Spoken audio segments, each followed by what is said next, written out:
وعلى آل إبراهيم في العالمين إنك حميد مجيد. قال الله تبارك وتعالى في كلامه المجيد: أعوذ بالله من الشيطان الرجيم. بسم الله الرحمن الرحيم. قل أعوذ برب الناس ملك الناس إله الناس من شر الوسواس الخناس الذي يوسوس في صدور الناس من الناس. قال المؤلف رحمه الله تعالى: هذه ثلاث صفات من صفات الرب عز وجل. اب مفسر رحمۃ اللہ علیہ فرماتے ہیں کہ یہ تین صفتیں ہیں پروردگار عالم کی: الربوبیت والملک والالہیہ، کہ رب بھی وہی ہے، مالک اور ملک بھی وہی ہے، الہ بھی وہی ہے.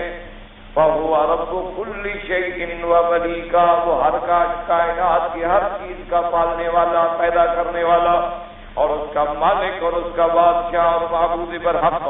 فجميع الاشیاء مخلوقۃ له مملوکۃ عبید له، تمام چیزیں جو دنیا میں ہیں وہ اللہ کی مملوک ہیں، اللہ کی مخلوق ہیں، اللہ کے بندے ہیں.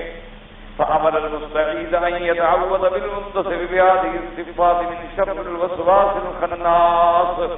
اب اللہ تبارک و تعالی نے پناہ پکڑنے والے کو حکم دیا ہے کہ پناہ اس ذات کی پکڑو جس کی یہ تینوں صفتیں ہیں، جو رب بھی ہے، جو ملک بھی ہے، جو الہ بھی ہے. اور پناہ کس سے پکڑو؟ من شر الوسواس الخناس، کہ شر اس وسوسے کا جو شیطان کی طرف سے ڈالا جاتا ہے. اور خناس سے کیا مراد ہے؟ وہ الشیطان والموکل للانسان، وہ شیطان جو ہر انسان کے ساتھ لگایا گیا. فإنه ما من أحد من بني آدم إلا وله قرين يرين له الفواحش ولا يعلوه جهدا في الخبال. کوئی بھی بندہ انسانوں میں سے نہیں، اولاد آدم میں سے نہیں، مگر اس کے ساتھ ایک قرین ہے شیطان میں سے، جو اس کو بری بری باتیں جو ہیں اچھی کر کے دکھلاتا ہے اور اسی میں اس کو الجھاتا ہے. والمعصوم من عصمہ اللہ، اور معصوم صرف وہ ہے جو اس کے فتنوں سے بچ جائے، جس کو اللہ تبارک و تعالی معصوم رکھے. تو اب مفسر رحمۃ اللہ علیہ نے بھی ارشاد فرمایا کہ اس صورت کے اندر اللہ تبارک و تعالی نے پناہ پکڑنے کا حکم دیا. اور پناہ کس سے پکڑی جائے؟ جن کی تین صفتوں کا ذکر کیا گیا، جو رب بھی ہے، جو مالک اور بادشاہ بھی ہے، اور جو معبود برحق بھی ہے. تو یہ تین صفتیں جو ہیں یہ صرف اللہ کی صفتیں ہیں، اور کسی میں یہ صفتیں جمع نہیں ہو سکتی. یعنی کیا مانا؟ دنیا میں کوئی آدمی بادشاہ تو ہو سکتا ہے لیکن وہ معبود نہیں ہو سکتا. دنیا میں کوئی آدمی عارضی اور مجازی طور پر تو یہ کہہ سکتا ہے کہ میں اس گھر کا صاحب ہوں، رب الدار، رب المال، رب الارتقار، لیکن وہ آدمی ضروری نہیں کہ جو رب الدار ہو وہ بادشاہ بھی ہو، اور ضروری نہیں جو بادشاہ ہو وہ مالک بھی ہو، اور ضروری نہیں جو مالک ہو وہ الہ بھی ہو. تو یہ تمام صفتیں صرف اللہ کی ذات میں جمع ہوتی ہیں. تو جب اللہ تبارک و تعالیٰ کی ذات ہی ان صفات سے متصف ہے تو اب پناہ پکڑنا بھی صرف اسی کی ذات سے زیبا ہے کہ ہم اس کی پناہ میں آ جائیں. تو اس سے ایک تو کفر اور شرک کی ان عادات کا بھی رد ہو گیا. جو لوگ جو ہیں اللہ معاف فرمائے وہ جنات کے سرداروں سے پناہ پکڑتے تھے، یا کوئی آدمی کسی انسان کی پناہ پکڑے، وہ بھی غلط ہے، کیونکہ انسان تو خود پناہ کا محتاج ہے. اچھا، اب پناہ پکڑنے کا حکم دیا گیا کس چیز سے؟ فرمایا من شر الوسواس. یاد رکھو وسواس جو ہے اصل تو ہے نا وسوسہ، یعنی جس سے ہم پناہ پکڑتے ہیں کہ اللہ ہمیں شیطان کے وسوسے سے بچائے، لیکن یہاں اس کو کہہ دیا گیا وسواس، مصدر آ گئی، یعنی گویا شیطان کا پورا وجود ہی وسوسہ ہے، اس لیے مبالغے کے طور پر اس کو کہا گیا وسواس. جیسے کہ محاورات میں کہتے ہیں کہ زید عدل، کہ فلاں آدمی جو ہے جی سراپا عدل ہے. سراپا عدل تو کوئی نہیں ہوتا، یعنی وہ عادل ہے، انصاف کرنے والا ہے. لیکن جب وہ عادل میں معروف ہو جاتا ہے کہتے ہیں جناب کیا کہیں یہ تو بس سراپا عدل ہے. کہتے ہیں جناب یہ کہ یہ تو سراپا جود ہی جود ہے، سخاوت ہی سخاوت ہے. اب بندہ جود نہیں ہوتا، نہ بندہ سخاوت ہوتا ہے، بندہ تو سخی ہوتا ہے، سخاوت کرنے والا ہوتا ہے، لیکن جب سخاوت اس کی عادت بن جائے، فطرت ثانیہ بن جائے، تو مبالغے کے طور پر کہہ دیتی ہیں کہ جی فلاں آدمی جو ہے گویا سخاوت ہے، جود ہے۔ اس لیے چونکہ شیطان ہی سراپا شر ہے، سراپا فساد ہے اور سراپا خبث و عناد ہے، اس لیے اس پر اطلاق آ گیا وسواس کا کہ وہ ورنہ شیطان تو وسوسہ ڈالتا ہے۔ اور ایک بات یاد رکھیں کہ وسوسہ جو ہے، وسوسہ کہتے ہیں عربی میں، محاورات عرب میں کلام خفی، ایک ایسی پوشیدہ بات جو دلوں میں ڈالی جائے اور سنائی نہ دے، یعنی اتنا بات جو ہے خفی ہے کہ اس کو دلوں میں ڈال دیا لیکن سنائی نہیں دی، اس کو کہتے ہیں وسوسہ۔ تو شیطان جو ہے ہر انسان کے ساتھ یاد رکھیں ایک قرین ہے، قرین کا معنی شیطان، وہ اس کے بالکل ساتھ لگا ہوا ہے، ہر وقت ہر گھڑی اس کے ساتھ۔ اور وہ قرین جو ہے اس کا بعض علماء نے فرمایا کہ ایک روایت مبارک میں یہ بھی آتا ہے کہ دل کے اندر اللہ نے دو گھر بنائے، ایک میں ملک کا گویا تعلق ہے اور ایک میں قرین اور شیطان کا تعلق ہے۔ شیطان کا کام یہ ہوتا ہے کہ برائیاں اس کی نظر میں خوبصورت اور مزین کر کے پیش کرے۔ زُيِّنَ لِلنَّاسِ حُبُّ الشَّهَوَاتِ مِنَ النِّسَاءِ وَالْبَنِينَ وَالْقَنَاطِيرِ الْمُقَنطَرَةِ، اللہ نے فرمایا کہ شیطان لوگوں کو محبت میں ڈالتا ہے عورتوں کی، مال کی، سونے چاندی کی، اسی کے تزیین کر کے ایسا دکھلاتا ہے کہ آدمی اس میں پھنس جاتا ہے اور گمراہ ہو جاتا ہے۔ تو اس لیے اس کو کہا جاتا ہے وسوسہ۔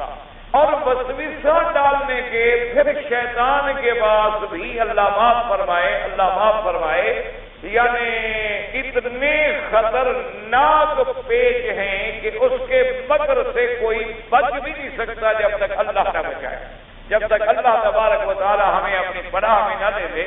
اس کے اتنے باریک یعنی قید ہوتے ہیں، اتنے مکر ہوتے ہیں، اور پھر مکر میں استدراجی قوت اس کو اتنی ملی ہوئی ہے کہ وہ ہوا بن جائے گا، وہ جانور بن جائے گا، وہ انسان بن جائے گا، وہ عورت بن جائے گا، وہ مرد بن جائے گا۔ اچھا، اب اس کے وسواس جو ہیں، یاد رکھیں شیطان کے حملے جو ہیں یا تو ہوں گے عقائد میں، یعنی انسان کو عقیدے کے اندر وہ گمراہ کرے گا، عقیدے کے اندر توحید سے ہٹا کے شرک پہ لے جائے گا، سنت سے ہٹا کے بدعت پہ لے جائے گا، اور اسی طریقے سے گمراہ کرتے کرتے نتیجہ یہ نکلا کہ انسان اسلام سے نعوذ باللہ ثم نعوذ باللہ نکل گیا، اور وہ ایسے انداز میں اسے گمراہ کرتا ہے، ایسے انداز میں اس کے اندر وساوس ڈالتا ہے جیسے قرآن میں آیا ثم لآتینہم من بین ایدیہم ومن خلفہم وعن ایمانہم وعن شمائلہم۔ شیطان نے کہا پروردگار عالم، آپ نے مجھے راندہ درگاہ تو بنا دیا ہے، لیکن میں تیرے بندوں کو دائیں سے بھی حملہ کروں گا، بائیں سے بھی حملہ کروں گا، آگے سے بھی حملہ کروں گا اور پیچھے سے بھی حملہ کروں گا۔ بعض مفسرین کرام نے یہاں ایک بڑا اچھا نقطہ لکھا ہے، انہوں نے کہا کہ بدبخت نے چار طرفوں کا تو ذکر کر دیا، لیکن خدا کی قدرت ہے کہ اوپر کا اور نیچے کا ذکر نہیں کیا۔ یہ نہیں کہا کہ اوپر سے بھی ڈالوں گا اور نیچے سے بھی ڈالوں گا، تو کیونکہ اللہ تبارک و تعالیٰ معاف کرے کہ نیچے سے جو فتنہ ڈالا جائے اس سے بچنا آدمی کے لیے بڑا مشکل ہوتا ہے۔ لیکن جی آپ بڑے بہادر آدمی جا رہے ہیں نیچے کوئی چیز، اللہ معاف کرے اتنا روڑا بھی پاؤں میں آ گیا تو آپ سلپ ہو کے وہاں جا کے گر جائیں، آپ کی طاقت کوئی کام بھی نہیں آئے۔ اسی لیے میرے پاک نبی صلی اللہ علیہ وسلم سرکار مدینہ نے ہمیں دعا سکھائی نا کہ اللہم احفظنا من بین ایدینا ومن خلفنا وعن ایماننا وعن شمائلنا۔ اب حضور نے کہا وعن فوقنا، اوپر سے بھی، حضور پاک نے اوپر کا نام بھی دیا، حضور نے فرمایا اللہ ہماری حفاظت فرما، آگے سے بھی پیچھے سے بھی، دائیں سے بھی بائیں سے بھی، ومن فوقنا اوپر سے بھی، وَنَعُوذُ بِكَ أَنْ بِعَظْمَتِكَ أَنْ أُغْتَالَ مِنْ تَحْتِنَا، اور ہم تیری پناہ پکڑتے ہیں میرا اللہ کہ کہیں ہمیں نیچے سے بھی کسی گمراہی کسی گڑھے میں نہ گر جائے. تو حضور صلی اللہ علیہ وسلم نے 6 جہاد کا ذکر فرما دیا. اب بعض مفسرین نے فرمایا کہ اس میں حکمت یہ تھی کہ اللہ کی شان جو ہے وہ علو ہے، کیونکہ اللہ عالم علی کل شیء، تمام آسمانوں پہ کرسی اور پھر عرش اور عرش پہ پروردگار عالم، جیسے اس کی شان کو زیبا ہے، جیسے اس کی شان کو لائق ہے. تو اب چونکہ اوپر سے ہی رحمت آنی تھی لہذا شیطان وہاں ذکر نہیں کر سکا، اور نیچے کا گرنا چونکہ خطرناک تھا وہاں بھی شیطان کے حملے سے اللہ نے بنی آدم کو بچا لیا، ورنہ شیطان جو ہے وہ ہر طرف سے حملہ آور ہوتا ہے، اور عقائد میں حملہ آور ہوگا، عبادات میں حملہ آور ہوگا، معاملات میں حملہ آور ہوگا، اور تمہارے ظاہری امور میں حملہ آور ہوگا کہ اچھا خاصا آدمی موحد ہے، بس دماغ میں ایک کیڑا ڈال دیا آدمی نعوذ باللہ کافر بن گیا، اور دماغ میں ایک فتنہ ڈال دیا انبیاء کے خلاف، ان کے دماغ میں فتنہ ڈال دیا کہ جی کیا ہے حضور بھی تو بشر ہیں، انسان ہیں، آپ سے پڑھ کے کیوں زیادہ فضیلت والے بن گئے، بس ایک کیڑا ڈال. اور نے کہا جی قرآن پاک کہتے ہیں اللہ کا کلام، نہیں جی اللہ کا کلام کہاں ہے، یہ تو جادو ہے، بس جو سنتا ہے اس کے اثر میں آ جاتا ہے. ایک کیڑا ڈال دیا، وسوسہ ڈال دیا. تو اسی طرح عبادات میں کہ ایک آدمی عبادت کر رہا ہے بس دماغ میں ڈال دیا کہ تم بڑے عابد ہو، بس آدمی ختم ہو گیا، تکبر میں آ گیا، ریا میں آ گیا، شہرت میں آ گیا، بات ختم ہو گئی.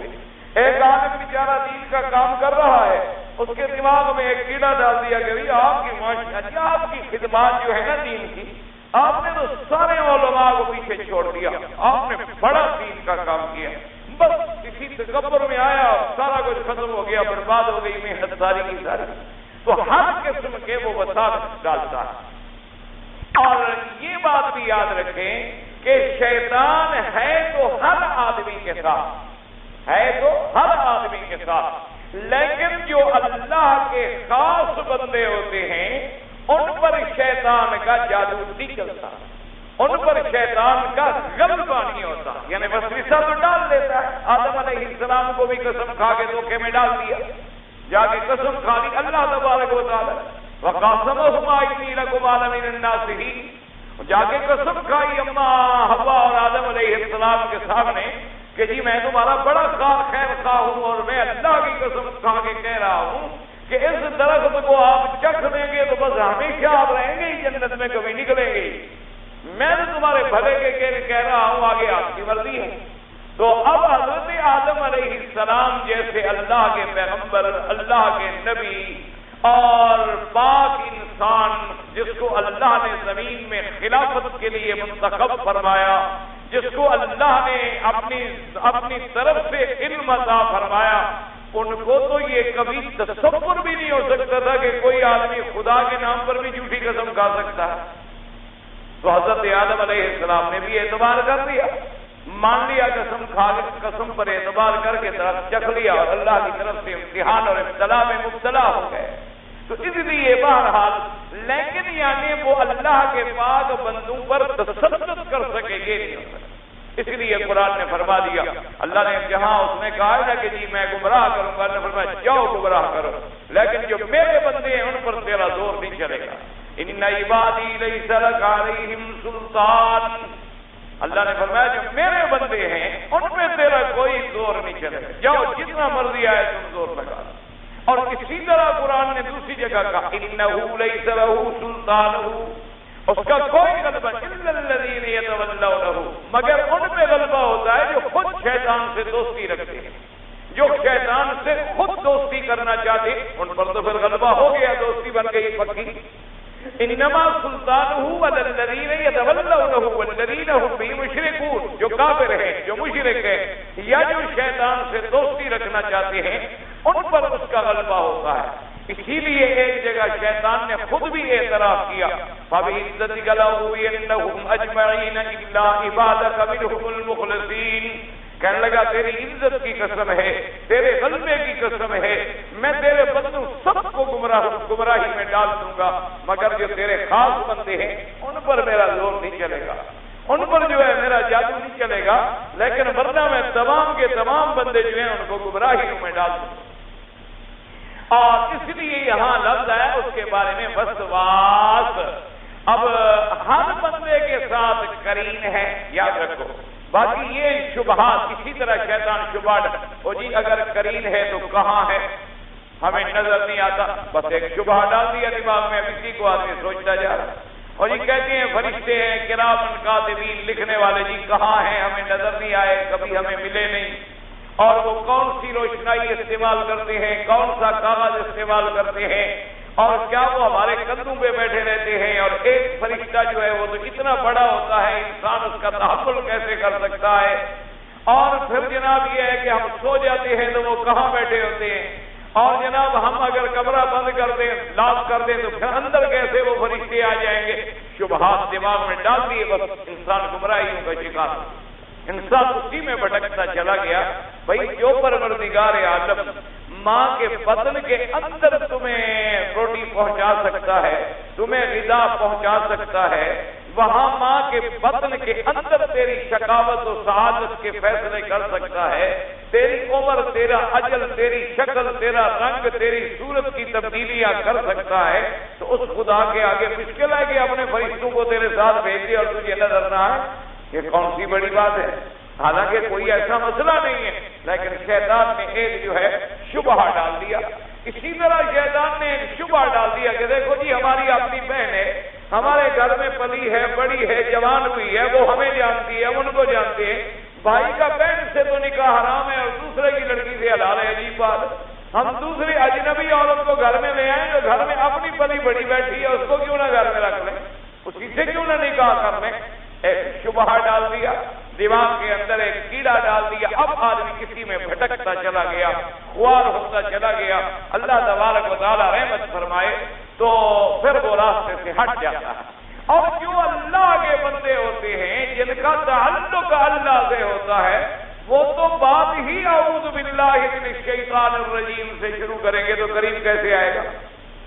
وہ تو بات ہی اسی سے شروع کریں گے کہ ہمارے مالک کی مرضی ہے. مالک نے دو چیزیں بنائی، اسی بنانے والے نے کہہ دیا کہ یہ حلال ہے، یہ حرام ہے، بات ختم ہو گئی.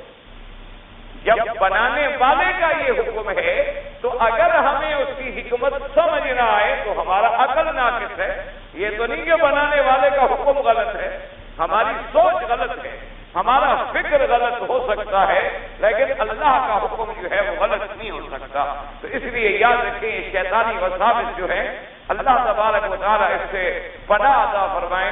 اور اس سے بچنے کا کوئی حل نہیں، یاد رکھو کوئی حل نہیں اس سے بچنے کا الا بذکر اللہ. اس سے بچنے کا حل کیا ہے کہ اللہ کے ذکر میں لگ جاؤ. اللہ کے ذکر سے کیا مراد ہے؟ نماز بھی ذکر ہے، طواف بھی ذکر ہے، قرآن بھی ذکر ہے، عبادت بھی ذکر ہے، ہر عبادت بھی ذکر ہے، سبحان اللہ بھی ذکر ہے، الحمدللہ بھی ذکر ہے، اللہ کا یاد کرنا بھی ذکر ہے، اللہ کے فکر میں بیٹھے ہو یہ بھی ذکر ہے، اللہ تبارک و تعالیٰ کی رحمتیں اور نعمتیں اپنے سوچ رہے ہو یہ بھی فکر ہے. تو جب تم اللہ کے فکر میں لگ جاتے ہو تو شیطان ہٹ جاتا ہے، پھر شیطان ناکام ہو جاتا ہے. شیطان کی پھر طاقت جو ہے کمزور پڑتی چلی جاتی ہے. اسی لیے علماء نے کہا نا مثلا آپ نے 2 رکعت نماز نفل کی عادت بنائی ہے عشاء کے بعد، مثال کے طور پر آپ 2 رکعت نفل پڑھتے ہیں اور شیطان پریشان کر رہا ہے تو علماء نے لکھا کہ اس کا علاج ہے. اس کا علاج یہ ہے کہ جب شیطان زیادہ تنگ کرے تم 2 رکعتیں اور پڑھنی شروع کرو. یعنی پہلے پڑھتے تھے نا 2 رکعتیں، اب 4 رکعتیں. اگر وہ اور پریشان کرے تم 2 رکعت اور پڑھو، وہ بھاگ جاتے، وہ کہتے ہیں یہ تو اور آگے بڑھتا جا رہا ہے، اسی کی وہی پہلے 2 ہی رہنے دو، یہ تو اور بڑھاتا جا رہا ہے. تو اس کا علاج ہی یہی ہے کہ جن عبادات کے کاموں سے وہ روکے اسی کام میں آپ پڑھنے کی کوشش کریں. آپ قرآن شریف پڑھ رہے ہیں اور وہ روک رہا ہے تو آپ جلدی سے منہ دھو لیں اور تیار ہو جائیں، پھر تلاوت شروع کریں. اور جناب اب وہ نیند کے جھٹکے آ رہے ہیں اور غفلت آ رہی ہے اور یہ ہو رہا ہے تو اس کے فوراً بعد آپ پھر تیار ہو جائیں، پھر وضو کر لیں، پھر تلاوت شروع کریں. تو اس طرح چونکہ اس کا بھگانے کا علاج ہی اللہ کا ذکر ہے اور تو کوئی طریقہ ہی نہیں ہمارے پاس یہ مباح رکھے، نہ تو ہم اس سے لڑ سکتے ہیں نہ مقابلہ کر سکتے الا اللہ کی پناہ میں آنے کے بعد. اس لیے فرمایا کہ الذی یوسوس فی صدور الناس من الجنۃ والناس، اور یہاں اس کا نام آیا خناس، یاد رکھو خناس، خناس کا معنی خنس کا معنی ہوتا ہے آگے آنا پیچھے ہٹنا، آگے آنا پیچھے ہٹنا۔ کیا معنی کہ جیسے دشمن دیکھتا ہے نا جی ابھی موقع مل رہا ہے تو میں حملہ کروں گا، دیکھتا ہے یار وہ تو ذرا تیار ہو گیا، چلو ٹھیک ہے، پھر ادھر ہٹ گیا، پھر دیکھا کہ ابھی غافل ہو رہا ہے، کاٹو جیب پھر چلو پھر پیچھے ہٹ گیا۔ شیطان کا بھی یہی ہے، وہ حملہ کرتا ہے جب تم ذکر کرتے ہو تو پیچھے ہٹ جاتا ہے، وہ پھر حملہ کرنا چاہتے ہیں، پھر تم جب اللہ کا ذکر کرتے ہو وہ پیچھے ہٹ جاتا ہے۔ تو اسی لیے حضور پاک میرے آقا نے سرکار مدینہ صلی اللہ علیہ وسلم نے فرمایا کہ اگر تم کوئی کام بھی کرو تو اعوذ باللہ من الشیطان الرجیم پڑھ لیا کرو۔ اسی لیے حتیٰ کے بعد علماء نے اپنے کتابوں میں لکھا ہے یہ بدبخت ایسا ہے شیطان کہ میاں بیوی جب ملتے ہیں تو اللہ معاف فرمائے تو یہ عورت کے اعضائے یعنی تناسلیہ میں بھی اور مرد کے اعضائے تناسلیہ میں بھی خود اپنا حصہ شامل کر لیتا ہے، اپنا حصہ شامل کر لیتا ہے۔ اسی ہی وجہ ہے کہ آدمی کو حرام میں لذت زیادہ ملتی ہے بنسبت حلال کے۔ ایک آدمی کے گھر میں آپ دیکھیں ماشاءاللہ بیوی ہے، خوبصورت ہے، جوان ہے اور خامد کا احترام کرنے والی ہے، اس کی عزت کی حفاظت کرنے والی ہے، اور وہ اتنا محفوظ برتن ہے کہ جس میں کسی نے ہاتھ نہیں ڈالا، اس کو تو آدمی پرواہ نہیں کرتا، اور گندی عورتوں کے پیچھے بھاگ رہا ہے جو روزانہ اللہ معاف فرمائے بازاروں میں چل پھر رہی ہیں، عصمتوں کے سودے کرے، ان کے پیچھے پاگلوں کی طرح پھر رہا ہے، ان کی طرح پھر رہا ہے، اور پاک باز بیوی بیچاری گھر میں بیٹھی رو رہی ہے۔ وہ گندے لوگوں کے ساتھ رات کو ہوٹلوں پہ بیٹھا ہے، کھانے کھا رہا ہے، خرچ کر رہا ہے، بیوی بیچاری گھر میں بیٹھی ہے، اور وہ 12 بجے رات تک انتظار میں ہے کہ میرا خامد آئے تو میں کھانا کھاؤں، اور جب یہ جاتا ہے تو کہتی اتنی دیر ہوگی، الٹا کرو، کس نے کہا تھا آپ کو کہ میرا انتظار کرو؟ سو جاؤ، میں نے کہا تھا آپ کو جاگتے، میں نے آپ سے کہا تھا کہ آپ کھانا رکھ کے بیٹھے، الٹا وہاں تو بکواس کرنے پہ آ گیا ہے۔ وجہ کیا ہے کہ وہ شیطان کی شراکت سے اس گناہ میں لذت بڑھ جاتی ہے، اور جب آدمی وہاں پڑھ لیتا ہے اعوذ باللہ من الشیطان الرجیم اللہم جنب الشیطان عنا وجنبنا ما رزقتنا منہ، حضور نے فرمایا کہ اب شیطان اس کے اندر دخل نہیں دے سکتا۔ اب جو اولاد پیدا ہوگی انشاءاللہ وہ صالح پیدا ہوگی، اولاد جو پیدا ہوگی وہ فرما بردار پیدا ہوگی، اولاد جو پیدا ہوگی وہ دین کی طرف مائل اور راغب پیدا ہوگی، اور جو اولاد شیطان کی یعنی اتسام سے پیدا ہوگی وہ ایکٹر پیدا ہوگا، کوئی کریکٹر پیدا ہوگا، کوئی اور فلمی اسٹار پیدا ہوگا، کوئی بڑے سے بڑا یعنی بے دین پیدا ہوگا، فاسق پیدا ہوگا، فاجر پیدا ہوگا۔ کیوں؟ آخر شیطان کے نطفے کا اثر تو شیطانیت میں آئے گا، اس کے نطفے کا اثر جو ہے وہ نیکی میں تو آ ہی نہیں سکتا۔ اس لیے ہمیشہ کہتا ہے کہ شیطان کے حملوں سے ایسے بچے کہ ہر معاملے میں شیطان حملہ آور ہوتا، یہ نہیں ہوتا کہ اس کا حملہ کسی ایک جگہ ہے، عقیدے میں حملہ ہے۔ اب دیکھیں کتنے مسلمان ہیں ماشاءاللہ پڑھے لکھے، ایمان سے کہیں اللہ کے کعبے میں بیٹھے ہو، اللہ تبارک و تعالیٰ سے دعا کرو اللہ نے تمہیں محروم فرمائے گا، اللہ ہمیں محروم فرمائے، اس مرکز ہدایت میں اللہ ہمیں ہدایت نصیب فرمائے۔ اب دیکھیں جی انسان ہے، چھوڑے مولویوں کو، چھوڑے آپ دیوبندی، بریلوی، وہابی اور تبلیغ والے، سب مولویوں کو ایک طرف چھوڑے۔ اللہ نے ہمیں یہ کھوپڑی دی ہے کہ نہیں دی؟ عقل تو دی ہے، ہم بندے تو ہیں، ہم انسان تو ہیں۔ آپ چھوڑیں ٹیسٹ میں کہ فلاں مولوی یوں کہتا ہے، فلاں مولوی، چھوڑ دیں ان پر۔ اب دیکھیں کہ اپنے ہاتھ سے اللہ کے اولیاء، اللہ کے ولی، اللہ کے بندے، شہید، صدیق، شہداء، صالحین جب فوت ہوتے ہیں ہم اپنے ہاتھوں سے انہیں غسل دیتے ہیں، کفن پہناتے ہیں، ان کا جنازہ پڑھتے ہیں، ان کے جنازوں کو کندھا دیتے ہیں، ان کے لیے قبریں تیار کرتے ہیں، ان کو قبروں میں دفن کرتے ہیں، اوپر مٹی ڈالتے ہیں، سارے کام ہم کرتے ہیں، اور 2 دن کے بعد آ جاتے ہیں جی بچہ آپ عطا فرمائیں۔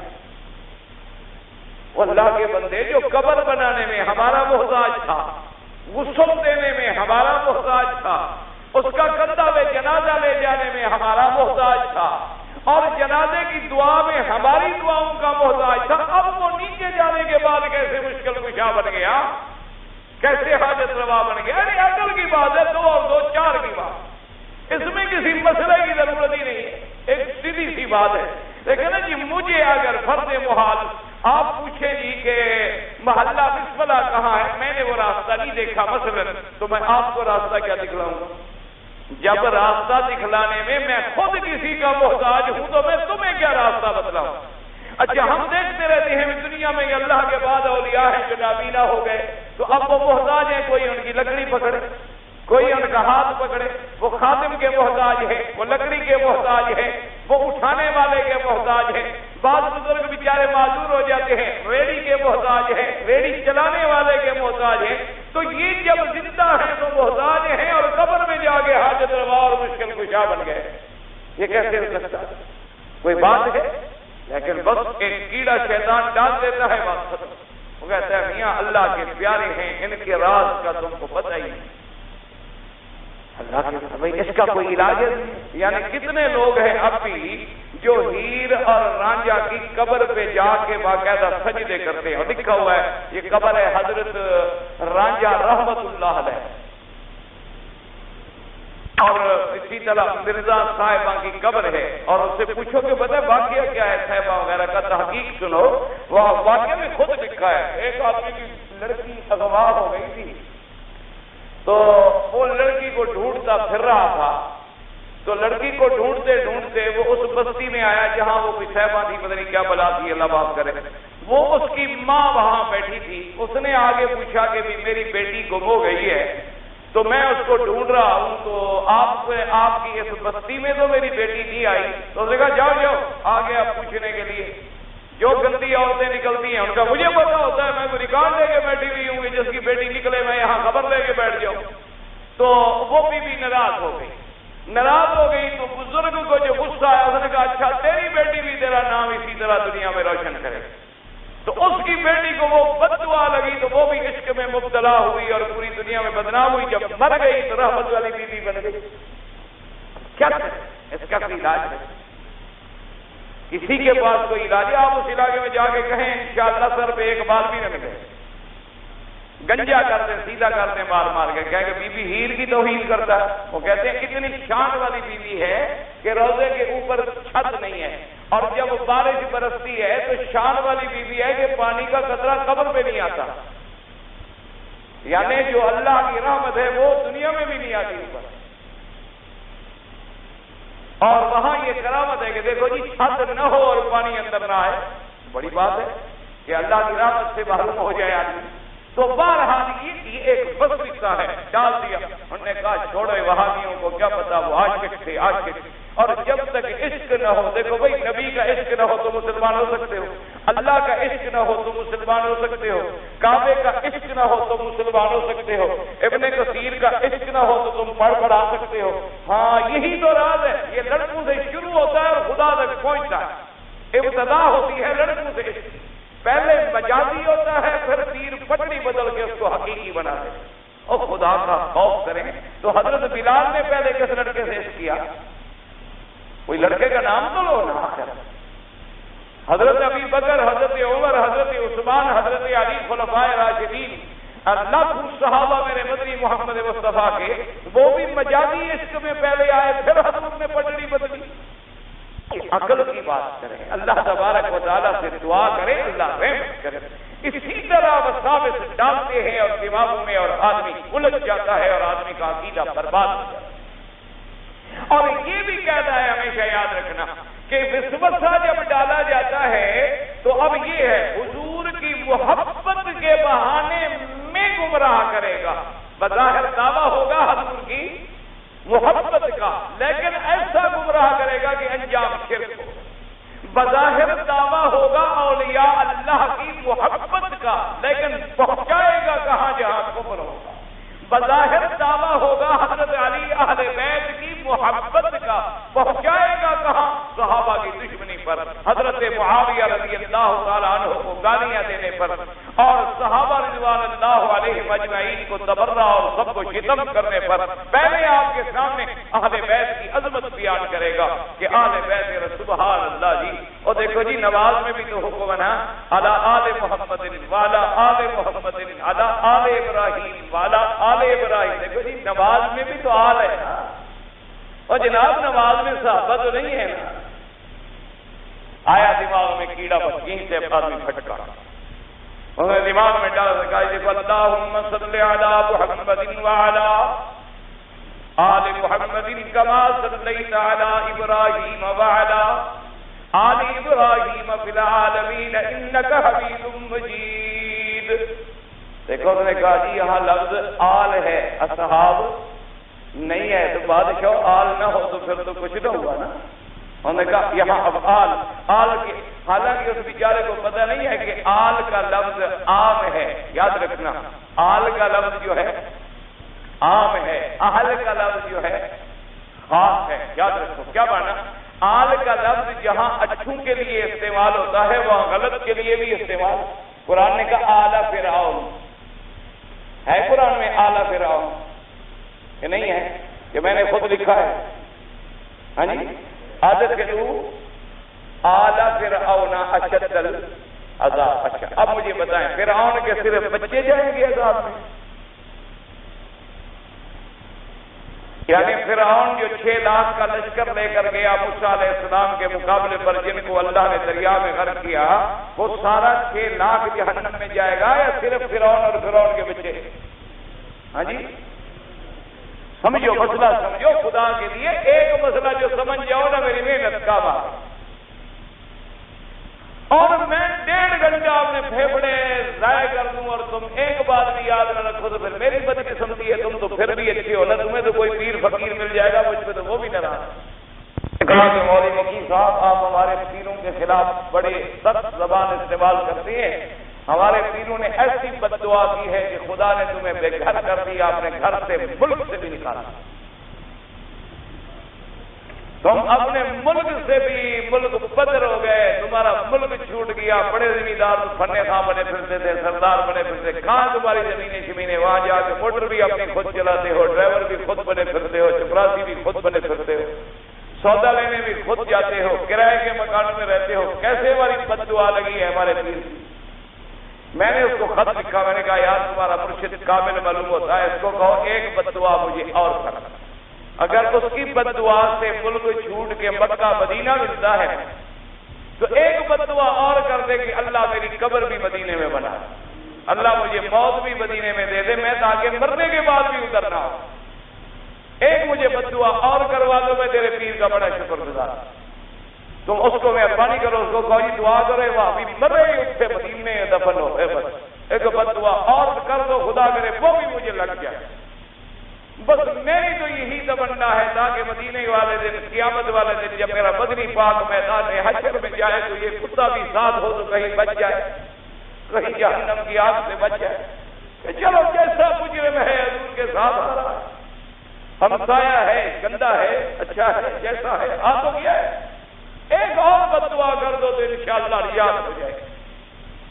تو بھائی آپ تو کوئی پیل ویل بھی پکڑ لیں گے، بھائی ہم پر تو وہ بھی ناراض ہیں، ہماری تو وہ بھی باتیں نہیں سنتے ہیں، اس لیے خدا کے لیے اللہ تبارک و تعالیٰ سے دعا کرو اللہ ہمارے حال پہ رحم فرما دے، اللہ تبارک و تعالیٰ ہمارے خاتمے ایمان پہ فرما دے۔ تو میں پتہ نہیں کیا بات کہہ رہا تھا، بات ہی دماغ سے نکل گئی۔ اللہ تبارک و تعالیٰ ہم مسلمان کا خاتمہ ایمان پہ فرمائے۔ یا الہ العالمین ہمیں اپنی رحمتوں سے محروم نہ فرمانا، ہمیں اس گھر کے برکات و ثمرات سے محروم نہ فرمانا۔ اللہ تبارک و تعالی ہمیں اپنے دین کی خصوصی سمجھ، لفظ آل پہ میں بات کر رہا تھا، اب یاد آ گئی بات، تو میں نے اب یہ قرآن کہتے ہیں ادخلوا آل فرعون، آل فرعون اشد العذاب، اللہ فرمائیں گے داخل کرو آل فرعون کو جو جہنم کا سب سے زیادہ سخت عذاب والا سیکشن ہے، اس میں داخل کرو۔ یاد رکھو آل کا لفظ اولاد کے لیے بھی ہے، اہل بیت کے لیے بھی ہے، آل کا معنی جو اس کی اتباع کرنے والا ہو وہ بھی آل میں شمار ہوتا ہے، یعنی فرعون اور فرعون کا عقیدہ رکھنے والے سب آل فرعون، سمود کا عقیدہ رکھنے والے آل سمود، عاد کا عقیدہ رکھنے والے آل عاد۔ اس لیے میرے اللہ نے یہاں اہل کا لفظ نہیں فرمایا، فرمایا وَعَلَىٰ آلِ محمد، تاکہ میرے مدنی پہ بھی سلام ہو اور جو میرے مدنی کے قیامت تک غلام آئے ان پر بھی سلام ہوتا رہے۔ اس لیے یاد رکھیں یہ لفظ عام ہے، اس سے مراد صرف حضور کا خاندان نہیں ہے، حضور کا خاندان تو پھر اہل ہوتا ہے، وہ اہل بیت ہوتا ہے۔ لفظ آل جو ہے اس میں جہاں اولاد بھی شامل، اصحاب بھی شامل اور اتباع بھی شامل، کہ جو لوگ حضور کی سنت کے متبع ہیں وہ بھی سب حضور کے تابع ہو گئے، حضور کا کلمہ پڑھنے والے، حضور کی غلامی کرنے والے، اس لیے لفظ آیا آل۔ اسی طرح آل ابراہیم، تاکہ جو ابراہیم علیہ السلام کی ملت پہ چلنے والا اور جو ملت میں نہ چلے چاہے وہ حقیقی بیٹا کیوں نہ ہو وہ اہل بھی نہیں رہتا۔ اس لیے کہ قرآن کہتا ہے، حضرت نوح نے کہا ان ابنی من اہلی وان وعدک الحق، میرا اللہ میرا بیٹا میرے اہل میں سے، میرے صلب میں سے، میری بیوی کے بطن میں سے میرا بیٹا ہے۔ انا بھی تاکید کے لیے، ابنی کی یا بھی تاکید کے لیے، اور آگے من اور پھر اہلی بھی تاکید کے لیے، اور ساتھ وَإِنَّ وَعْدَكَ الْحَقُّ وَأَنْتَ أَحْكَمُ الْحَاكِمِينَ۔ اللہ نے کیا کہا؟ قَالَ يَا نُوحُ إِنَّهُ لَيْسَ مِنْ أَهْلِكَ، نوح علیہ السلام یہ تمہارے اہل سے نہیں ہے۔ کیوں؟ انہ عمل، انہ عمل غیر صالح۔ اللہ نے یہ نہیں کہا کہ اس نے عمل کیے ہیں برے، اللہ نے کہا یہ خود گندا عمل ہے۔ انہ عمل کیا ہے؟ مجسمہ شرک ہے، اب میرے نبی کے خاندان سے بھی ہو تو نہیں ہے۔ اور ادھر دیکھیں اگر آل سے آل بیت لوگے پھر فرعون جہنم میں ہے اور بی بی آسیہ وہ تو جنت میں ہے، حالانکہ ہے فرعون کی بیوی، ہے فرعون کی بیوی۔ اب کیا کہہ رہی ہے؟ رب نجنی من فرعون وعملہ ونجنی من القوم الظالمین۔ حالانکہ فرعون کی بیوی ہے لیکن ایمان لا چکی تو اس سے نکل گئی۔ تو جو فرعون کے عقیدے پہ ہے وہ آل فرعون ہے، جو میرے مدنی کے عقیدے پہ ہے وہ آل محمد مصطفیٰ۔ سمجھ آ گئی بات؟ اس لیے درود میں لفظ عام ہے۔ اب اس نے کیڑا ڈالا، انہوں نے کہا دیکھا جی صاحب کا تو نام ہی نہیں۔ انا للہ و انا الیہ راجعون۔ اللہ تبارک و تعالیٰ سے دعا کرو اللہ پاک رحم فرمائے۔ آدمی جب بھٹکتا ہے نا میرے بھائی دیر نہیں لگتی۔ دیکھے کسی کے دماغ میں کمیونزم ڈال دیا، کسی کے دماغ میں سوشلزم ڈال دیا، کسی کے دماغ میں دہشت کے جراثیم پیدا کر دیے، کسی کے دماغ میں ہندو مت کے جراثیم پیدا کر دیے، کسی کے دماغ میں یدھ مت کے جراثیم پیدا کر دیے، اور کسی کے دماغ میں جناب ایسا تصور دیا کہ سانپ کھڑا ہو جائے وہ سجدے میں گر جاتے ہیں، کہتے بھگوان آئے۔ تو دیکھیں ہندو اگر ہے نا سانپ دیکھ لیں نا سانپ ہو تو سب پوجا کرتے ہیں۔ سانپ کھڑا ہو جائے نا وہ کہتے ہیں جی اس میں تو بھی مارنے کی طاقت ہے نا، ڈنگ مارے تو بندہ مر جاتا ہے، یہی تو خدا ہے جو مارتا ہو۔ وہ کہتے ہیں یہی تو بھگوان ہے، اس کے اندر تو بھگوان چھپا ہوا ہے نا، ذرا سا بھی ڈنگ مارے تو بڑے سے بڑا بندہ گیا۔ ہاں وجہ کیا ہے؟ بھگوان ہے۔ اور یہی تو ہے کہ اگر یہ اپنی وہ اندر والی پوٹلی نکال کے دے دے کسی کو لگاؤ تو سونا بن جائے گا، یہی تو ہے، اس کے اندر بھگوان ہے۔ اسی لیے سانپ جو کھڑا ہوگا، اچھا ایک آدمی ہے ڈنڈا لے کر مارے بھگوان کو تو بھگوان 4 ٹکڑے ہو جائے۔ اچھا بھگوان ہے کہ جناب بھگوان کھڑا ہو، اور جناب ایک ڈنڈا مارو تو بھگوان صاحب کا سر اڑے اور 2 میل دوریا پڑے۔ اچھا بھگوان ہے کہ جو اپنے بندوں کے ہاتھ مر جاتا ہے، لیکن دماغ میں کیڑا ڈال دیا ہے، کھڑے ہیں عبادت کر رہے، ان کے سامنے دریائے اور گنگا اور جمنا کی لہریں اٹھے، وہ کہیں گے اسی میں بھی دیوی دیوتا، اس کے اندر بھی دیوی دیوتا۔ اسی طریقے سے ہمارے ہاں بھی یہی ہوتا ہے، کسی اللہ والے کی کرامت ہوئی، کسی بزرگ کی کرامت دیکھی، انہوں نے کہا یہ بھی خدا ہے۔ اسی طرح گمراہیوں میں ڈالتا ہے، کیونکہ خناس ہے، وسواس ہے، سراپا وسوسہ ہے، مجسم وسوسہ ہے کہ انسان کو بس بھٹکانے میں دیر نہیں لگتی۔ اللہ تبارک و تعالی جب تک نہ بچائیں کوئی اس کے فتنے سے بچ ہی نہیں سکتا۔ اس لیے حضور صلی اللہ علیہ وسلم نے فرمایا، یاد رکھیں کہ شیطان کا سب سے زیادہ حملہ جو ہے اس کے دو ہتھیار ہوتے ہیں، ہمیشہ یاد رکھنا، ایک عورت اور ایک دولت۔ اس کے سب سے بڑے ہتھیار جو ہے یہ دو ہوتے ہیں، ایک عورت اور ایک دولت۔ پہلے وہ دولت سے گمراہ کرے گا، جہاں دولت کا ہتھیار وار کارگر نہ ہو وہاں عورت کارگر ہو جائے۔ اس لیے قرآن نے کہا کہ شیطان چاہے کتنا مکر کرے پھر بھی کمزور ہے، لیکن عورت کا مکر جو ہے وہ بہت بڑا، عورت کا مکر جو ہے وہ شیطان سے بھی بڑا ہے۔ اسی لیے حضرت نے فرمایا کہ جب کوئی مرد کسی غیر محرم عورت کے ساتھ اکیلا ہو تو تیسرا شیطان ہوگا۔ حضور صلی اللہ علیہ وسلم نے فرمایا کہ اگر کوئی مرد اکیلا ہو کسی اجنبی عورت کے ساتھ، یعنی اکیلا کھڑا ہے، اکیلا کمرے میں بیٹھا ہے، اکیلا کسی بازار میں کھڑا ہے، تو سمجھ لیں کہ تیسرا اندر شیطان ہے۔ اور اسی لیے حضور پاک صلی اللہ علیہ وسلم کی ایک روایت مبارک میں آتا ہے کہ جب عورتیں بازار میں چلتی ہے تبرج کے ساتھ، تبرج کا معنی کیا ہوتا ہے؟ ایسا لباس پہننا جو اس کے اعضاء کو ظاہر کرنے والا ہو۔ کیا معنی؟ باریک لباس ہے، بدن نظر آ رہا ہے، یا لباس تو باریک نہیں ہے لیکن اتنا ٹائٹ ہے بدن پہ کہ ہر عضو نظر آ رہا ہے، یا ایسا لباس پہننا جو اس کے حسن میں اضافے کا باعث بن رہا ہے۔ حضور نے فرمایا ایسی عورت جب چلتی ہے تو اس کے آگے بھی شیطان ہوتا ہے اور اس کے پیچھے بھی شیطان ہوتا ہے، وہ آگے سے بھی شکار کرتا ہے اور پشت دے کر چلے تب بھی وہ شکار کرتا ہے کہ آدمی کے دماغ میں ڈالے۔ دیکھو جی چال تو بڑی اچھی ہے، ویسے باڈی بڑی ٹھیک ٹھاک سی ڈول ہے، کمر بھی پتلی معلوم ہوتی ہے، قد بھی ٹھیک ٹھاک ہے، تو کیا ہے یہ وہ شیطان کے تاثرات ہوتے ہیں جو دماغوں میں آ رہے ہیں۔ بس اب ایک بات سمجھ لیں کہ ایک وسوسہ ہے اختیاری اور ایک وسوسہ ہے غیر اختیاری۔ سمجھ لو کیا مانا؟ ایک وسوسہ ہوتا ہے غیر اختیاری، جس کو آپ کہہ سکتے ہیں اضطراری۔ کیا مانا؟ کہ ہم نہیں کوشش کر رہے لیکن زبردستی برے برے خیال آ رہے ہیں۔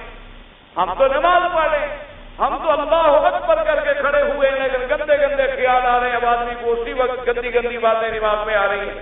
تو حالانکہ ہمارا مقصد تو نماز ہے، ہم نے تو وضو کیا، عبادت کی، اللہ کے کعبے کی طرف رخ کیا، اللہ اکبر کہا، اعوذ باللہ پڑھا، بسم اللہ پڑھا، لیکن پھر بھی خیالات کا ایک طوفان ہے جو دماغ میں چڑھتا آ رہا ہے، چڑھتا، تو یہ ہمارے اختیاری نہیں ہے۔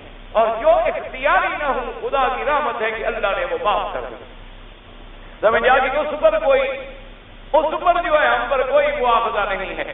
اور یاد رکھیں یہ غیر اختیاری جو وساوس ہیں یہ آتے ہی ان کو ہے، جیسے کہ ایک روایت مبارک میں ہے کہ ایک دن ایک یہودی نے سوال کیا حضور صلی اللہ علیہ وسلم سے، میرے آقا سے سوال کیا، اس نے کہا حضور ہم یہودی لوگ جو ہیں ہم جب عبادت کرتے ہیں تو ہمارے دل و دماغ میں گندے خیال نہیں آتے، لیکن آپ کے مسلمان اکثر شکایت کرتے رہتے ہیں کہ یہ جب عبادت کرتے ہیں تو ان کے دماغوں میں گندے گندے خیال آتے، ان کے دماغوں میں برے برے خیال آتے، اور کعبہ شریف میں کھڑا نماز پڑھ رہا ہے اور یاد اپنی بیگم صاحبہ آ رہی ہے، اور کعبہ شریف میں نماز پڑھ رہا ہے اور بیوی بچے یاد آ رہے ہیں۔ تو اس کی کیا وجہ ہے کہ یہودیوں کو تو غلط خیال نہیں آتے اور مسلمانوں کو عبادت پہ غلط خیال آتے ہیں۔ حضور پاک نے فرمایا حضرت ابی بکر سیدنا ابی بکر صدیق خلیفہ تبیرہ فصل بالتحقیق رضی اللہ تعالی عنہ وارضا، حضور نے فرمایا صدیق اس کو جواب دو۔ تو حضرت ابی بکر نے فرمایا یہودی سے کہ ادھر آ جاؤ، یہودی آ جاؤ۔ آپ نے فرمایا مجھے ایک بات بتاؤ، دو مکان ہیں، ایک مکان سونے چاندی جواہرات سے بھرا ہوا ہے اور ایک مکان بالکل خالی ہے، تو ڈاکو کس مکان میں ڈاکہ ڈالے گا؟ اس نے کہا سیدھی بات ہے، جہاں جواہرات ہے وہاں جگہ جو خالی پڑا ہے وہاں جا مارے گا۔ تو انہوں نے کہا تمہارے دل ایمان سے خالی ہے تو وہاں شیطان وسوسہ ڈالے ہی کیوں؟ وہاں ایمان کی دولت ہے ہی نہیں، تو ڈاکہ تو وہ وہی ڈالے گا جہاں ایمان کا کچھ مال اندر پڑا ہوا ہے، اسی کو تو وہ چوری کرنا چاہتا ہے۔ اس لیے مسلمان کے لیے اگر ایسے وسوسے آئیں تو کوئی فکر نہ کیا کریں، بلکہ یہ الٹا علامت ہے کہ تیرے اندر ایمان ہے۔ اگر ایمان نہ ہوتا تو شیطان کبھی تمہیں گمراہ کرنے کی کوشش ہی نہ کرتا، زور ہی تب لگا رہا ہے کہ تیرے اندر کوئی ایمان کی چنگاری ابھی باقی ہے، ایمان کا کوئی جوہر جو ہے وہ ابھی باقی ہے۔ اسی لیے ایک دن ایک آدمی آیا حضرت علی رضی اللہ تعالیٰ عنہ کی خدمت میں، اور آگے اس نے عرض کیا، اس نے کہا حضرت میں جب نماز پڑھتا ہوں بڑے گندے گندے خیال آتے ہیں۔ آپ نے فرمایا اچھا ماشاءاللہ تو اس مرتبے پہ پہنچ گئے ہو۔ وہ حیران ہو گیا کہ حضرت علی کیا فرما رہے ہیں؟ تو اس نے کہا حضرت کیا مرتبہ؟ آپ نے فرمایا تو اتنا بلند مرتبہ ہے تو شیطان تمہیں روکنا چاہتا ہے نا، اگر تم پہلے ہی ہٹا ہوا ہو تو اس کو کیا ضرورت پڑی ہے تمہیں گمراہ کرنے کی؟ وہ وسوسہ ڈالتا ہی تب ہے۔ اس لیے ایک وسوسہ ہوتا ہے اختیاری، کہ ہم خود اختیار کریں، بیٹھے بیٹھے غور کرتے رہے، ہاں فلاں عورت کیسی ہے، فلاں آدمی کیسا ہے، فلاں لڑکا کیسا ہے، فلاں برا کام کیسا ہے، فلاں فلم دیکھیں گے تو کیسی ہوگی، فلاں گانا سنیں گے تو سنا ہے بڑا اچھا آواز ہوگا۔ یہ تو ہم خود ڈال رہے ہیں، یہ تو ہم خود یہ اختیاری ہیں۔ ایک ہے کہ ہماری تو کوئی نیت نہیں، لیکن بغیر اختیار کے ہمارے دماغ میں گھسے آ۔ اچھا اسی کے مقابلے پہ آپ اگلا مسئلہ سمجھ لیں کہ عصمت جو ہے ایک ہے اختیاری اور ایک ہے غیر اختیاری۔ کیا معنی؟ فرشتے بھی معصوم ہیں، فرشتے بھی معصوم کیا معنی؟ گناہوں سے پاک ہیں، اور اللہ کے نبی بھی معصوم ہیں، گناہوں سے پاک ہیں، لیکن فرشتوں کی عصمت جو ہے وہ نبوت کی عصمت کا مقابلہ نہیں کر سکتی، کیونکہ فرشتے گناہوں سے پاک ہیں لیکن وہ تو غیر اختیاری طور پہ پاک ہیں، ان کے پلے میں ہے ہی نہیں، نہ ان کو کھانے کا ضرورت ہے، نہ پینے کی، نہ نکاح کی، نہ شادی کی، یہ اللہ نے ان میں خواہشات رکھی ہی نہیں ہے۔ اگر وہ پاک ہے تو کون سا کمال ہے؟ یعنی ایک آدمی ہے جو کھانے سے پاک ہے، وہ کہے جی میں نے 1 مہینہ کھانا نہیں کھایا تو بہادری ہے۔ ایک آدمی ہے جو پانی پینے سے ہی پاک ہے، وہ کہے جی کمال ہے 3 دن سے میں نے پانی نہیں پیا ہوگا۔ تو پانی پینے سے پاک ہو تمہیں پیاس ہی نہیں لگتی تو تمہارا کون سی بہادری؟ ایک آدمی یوں سمجھ لو، مثلا ایک آدمی بیچارہ نامرد ہے، وہ عورت کے قابل ہی نہیں، وہ کہے جناب میں جب سے جوان ہوا ہوں آج تک کسی غیر عورت کو میں نے بری نظر سے نہیں دیکھا، اس کے پلے میں ہے نہیں، دیکھے کیا؟ اصل انبیاء کی عصمت ہے کہ طاقت بھی ہے لیکن پاک ہے، طاقت بھی موجود ہے، جمال بھی موجود ہے، جمال بھی موجود ہے، قوت بھی موجود ہے، اور 100 مردوں کی قوت موجود ہے، اور پھر نبی کی نظر نہیں اٹھتی۔ یہ کمال ہے، یہ وہ عصمت ہے جو اصل مرتبہ ہے عصمت کا۔ اس لیے وہاں عصمت جو ہے انبیاء کی عصمت جو ہے اس کا مقام ملائکہ کی عصمت مقابلہ نہیں کر سکتی۔ اب اس حدیث کے بعد ایک حدیث مبارک ہے جو صحیح حدیث یعنی امام بخاری نے بھی اس کو نقل فرمایا ہے۔ فرمایا ما منکم من احد الا قد وکل به قرینہ قالوا وانت یا رسول اللہ قال لا الا ان اللہ اعاننی علیہ فاسلم ولا یامرنی الا بخیر۔ صحیح حدیث پاک ہے، امام بخاری رحمۃ اللہ علیہ نے بھی اس کو نقل فرمایا۔ حضور نے فرمایا، میرے مدنی پاک نے فرمایا، سرکار مدینہ نے فرمایا، درود شریف جب بھی نام آئے نا درود شریف پڑھا کرو۔ مسلمانوں درود شریف میں غفلت نہ کیا۔ درود شریف کے بڑے شان ہیں، بڑی فضیلتیں ہیں، بڑی برکتیں ہیں، پر ذرا ادھر دل لگاؤ تو پھر پتہ لگے نا، یہ چیزیں کہنے سے نہیں سمجھ آتی، یہ کرنے سے سمجھ آتی۔ درود پاک جو ہے جتنا زیادہ پڑھو گے اتنا حضور پاک کا قیامت میں قرب نصیب ہوگا، اتنا حضور پاک صلی اللہ علیہ وسلم کا تعلق نصیب ہوگا، اتنی حضور صلی اللہ علیہ وسلم کی سنت کی اتباع نصیب ہوگی۔ تو بہرحال حضور نے فرمایا تم میں سے کوئی ایسا نہیں مگر اس کے ساتھ اللہ نے ایک شیطان قرین لگا دیا ہے۔ تو صحابہ نے جب کہا نا ما منکم من احد، یعنی تم میں سے کوئی بھی ایسا نہیں جس کے ساتھ قرین نہ ہو، تو صحابی نے کہا حضور انت یا رسول اللہ، انہوں نے کہا حضور آپ بھی تو بشر ہیں، آپ بھی تو ہم میں سے ہیں، تو آپ کے ساتھ بھی قرین ہے؟ آپ نے فرمایا نعم میرے ساتھ بھی قرین ہے، مگر ان اللہ اعاننی، اللہ نے میری اس پہ مدد کی ہے، اور وہ جو قرین ہے وہ بھی اب مجھے کوئی برائی کی بات کہہ ہی نہیں سکتا، وہ مجھے بھلائی کی بات ہی کرتا ہے، بری بات کر ہی نہیں سکتا اللہ۔ اور ایک روایت میں آیا حضور نے فرمایا اللہ نے میری مدد کی ہے اور وہ بھی مسلمان ہو گیا، کیونکہ شیطان بھی تو جن ہوتا ہے نا، تو جن بھی مسلمان ہوتے ہیں، جنوں میں بھی مسلمان ہوتے ہیں، جنوں میں بھی صحابی ہوتے ہیں، جنوں میں بھی اولیاء ہوتے ہیں، جنوں میں بھی علماء ہوتے ہیں، لیکن حضور نے فرمایا ان اللہ اعاننی، تحقیق اللہ میرے نے میری مدد کی ہے۔ نبی کی مدد کون فرماتا ہے؟ ہاں جی نبی کی مدد کون فرماتا ہے؟ اور تمہاری مدد کون فرماتا ہے؟ علی، یا علی مدد۔ نبی کی مدد تو کرتا ہے خدا، تمہاری مدد کرتا ہے حضرت علی مشکل کشا۔ نہ مدد کرے تو نعرے کیوں لگاؤ، نہ مدد کرے تو کشتی میں جناب ماشاءاللہ یا پہلوان سب سے پہلے کپڑے اتار کے ننگا ہوگا تو علی کا نعرہ لگا، انا للہ و انا الیہ راجعون۔ اور نعرہ حیدری تو بادشاہ تمہارے قانون میں داخل ہے، یعنی اللہ کا نعرہ داخل نہیں۔ کتنا بڑا جھول ہے، کس کس جگہ پہ جا کر فریاد کرے آدمی، کس کس جگہ کو جا کر روئے آدمی، کس کس مقام پہ جا کے روئے آدمی، کس کو کہے۔ اور ہم مولویوں کی بات سنتا بھی کون ہے؟ اب تو لوگ کہتے ہیں چھوڑو بھائی یہ ملا ہے، چیختے چیختے یہ مر جائیں گے جان چھوٹ کے۔ تو بہرحال کہنے کے ان اللہ اعاننی، اب لفظ حدیث کے پڑھنے حضور نے فرمایا میری مدد کس نے کی ہے؟ میرے اللہ نے فاسلم، وہ بھی اسلام لے آیا۔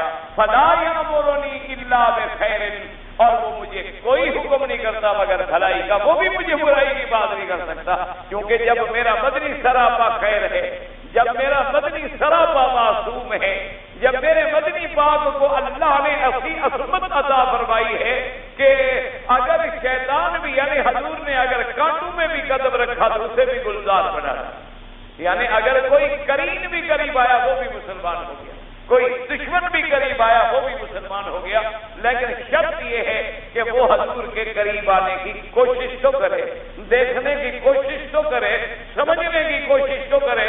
تو اس لیے کریم سب کے ساتھ ہے، لیکن جب تک اللہ کی مدد نہ ہو آدمی اس کریم کے حملے سے بچ نہیں سکتا۔ اسی لیے یاد رکھو قرآن میں ایک جگہ آتا ہے کہ قیامت والے دن اللہ جب شیطانوں کو اٹھائیں گے نا، قرآن کہتا ہے نا مقرنین، قرآن کہتا ہے کہ وہ جوڑے جوڑے، کیا مانا؟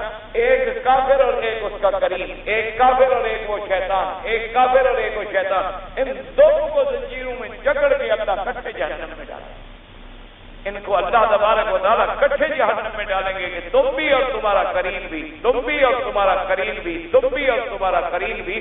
ان کو زنجیروں میں جکڑنے کے بعد دونوں کو اکٹھا جہنم میں ڈالا جائے۔ اور جن کو اللہ تبارک و تعالیٰ نے، اور اس کا علاج کیا ہے؟ وہی قل اعوذ برب الناس، کہ اللہ کا قرآن پڑھیں، معوذتین پڑھیں، اللہ کا ذکر کریں، اللہ کی یاد کریں، اللہ آپ کو بھی مجھے بھی شیطان کے فتنوں سے بچا دے۔ اچھا جی، میں گھر سے چلتے وقت میں نے عمرے کا ارادہ کیا تھا اور سوچا تھا کہ پہلے رہائش مکان لینے کے بعد عمرہ کروں گا، ماشاءاللہ، یعنی کہتے ہیں میں عمرے کے لیے آیا، لیکن میں نے یہ ارادہ کیا کہ مکے میں پہنچ کے مکان لے کے آرام سے بیٹھ کے عمرہ پھر کریں۔ خدا کے بندے، میقات تو ہے تمہارا یلملم، ادھر میقات ہے ذل حلیفہ، ادھر میقات ہے جوفا، ادھر میقات ہے قرن المنازل، تو ان میقات سے بغیر احرام کے عمرے کی نیت سے آنے والا گزر ہی نہیں سکتا۔ تو تم نے یہ کیسے سوچ لیا کہ مکے میں اللہ کے، اگر یہی مسئلہ تم پہلے پوچھ لیتے تو تکلیف نہ ہو۔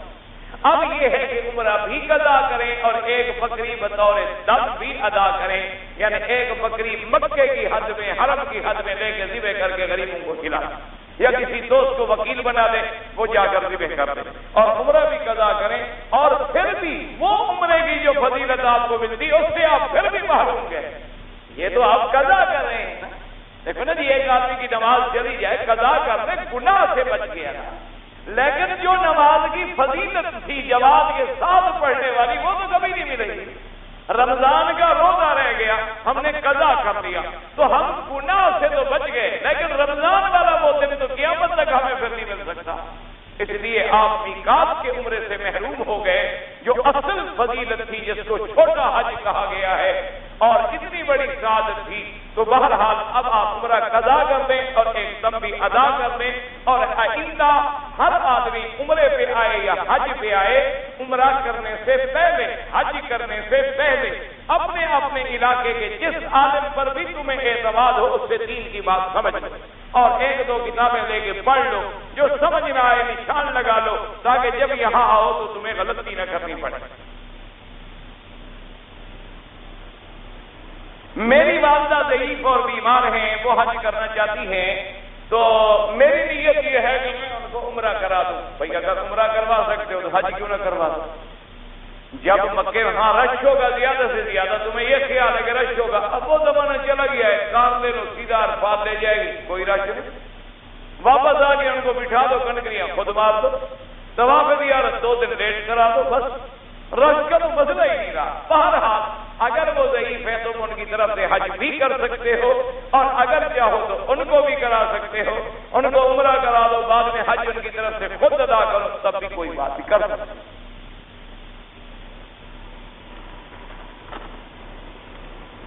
ہمارے دوستوں کو پتا تھا کہ یہ صدقے کا گوشت ہے اور کھا لیا، کوئی حرج نہیں، صدقہ تو صرف سید پہ حرام ہے، اگر اور کسی آدمی نے کھا لیا تو کوئی بات نہیں۔ اچھا، پھر قاعدہ یہ ہوتا ہے کہ مثلا ایک دفعہ حضور پاک صلی اللہ علیہ وسلم اپنے گھر میں تشریف لے آئے تو گھر کے اندر گوشت پک رہا تھا، تو لیکن حضور کے سامنے جب روٹی مبارک آئی تو گوشت نہیں لایا گیا۔ حضور نے فرمایا عجیب بات ہے، تمہارے گھر میں گوشت بھی موجود ہے اور مجھے گوشت نہیں دیا گیا، کیا وجہ ہے؟ انہوں نے کہا حضور وہ گوشت تو صدقے کا تھا اور اللہ نے آپ پر تو صدقہ کھانا منع کیا ہوا ہے، آپ صدقہ تو آپ نے فرمایا عجیب بات ہے، لکہ صدقۃ ولنا ہدیہ، صدقہ تمہارے لیے تھا جو تمہیں دے دیا، تم تو مجھے صدقہ نہیں دے رہی ہو نا۔ بھائی صدقہ مثلا ملا ہے ایک آدمی کو تو اس کے لیے صدقہ، اب وہ ہمیں کھلا رہا ہے تو ہمارے لیے تو ہدیہ ہے، ہمیں تو وہ خیرات نہیں کھلا رہا نا، اللہ کے بندے مسئلے کو سمجھا کرو، یعنی صدقہ اگر ہے تو اس کے لیے ہے جس کو دیا گیا ہے، اس کے لیے تو صدقہ ہے، اگر اس کے کوئی دوست ہیں بڑے آدمی ہیں اس نے ان کو کھلا دیا تو وہ تو ہدیہ ہے، وہ تو ان کو خیرات نہیں کھلا رہا، کوئی ایسی بات نہیں۔ ارے میرا حافظہ ٹھیک تھا اب خراب ہے، کوئی وظیفہ بتائیں۔ وظیفہ سب سے بڑا یہ ہے کہ گناہ چھوڑ دے۔ حافظہ خراب ہوتا ہی تب ہے جب آدمی گناہوں میں پڑ جاتا ہے، جب آدمی کی زندگی اللہ معاف فرمائے بھٹک جائے، گناہوں میں آ جائے، پھر حافظہ نہیں رہتا، حافظہ ختم ہو جاتا ہے۔ اسی لیے ہے نا کہ شکوت الی وکیل سوء حفظی، کہ حضرت امام وکیع کو میں نے جا کے شکایت کی کہ میرا حافظہ خراب ہے، فاوصانی الی ترک المعاصی، انہوں نے فرمایا گناہ کرنے تم چھوڑ دو حافظہ ٹھیک ہو جائے۔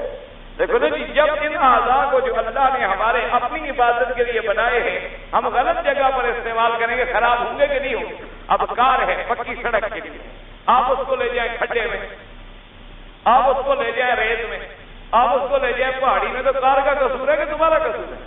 تو اللہ نے یہ جتنے اعضاء بنائے تھے اپنے کام کے لیے بنائے تھے، تم نے لگا دیے جہنم والے کاموں میں، تو یہ پرزے خراب ہوں گے کہ نہیں ہوں گے؟ اس لیے سب سے پہلے تو گناہ چھوڑے، استغفار پڑھا کرے، اور اللہ کا نام ہے نا یا قوی یا متین، اس کے ساتھ دعا مانگا کرے، اللہ پاک رحمت کرے۔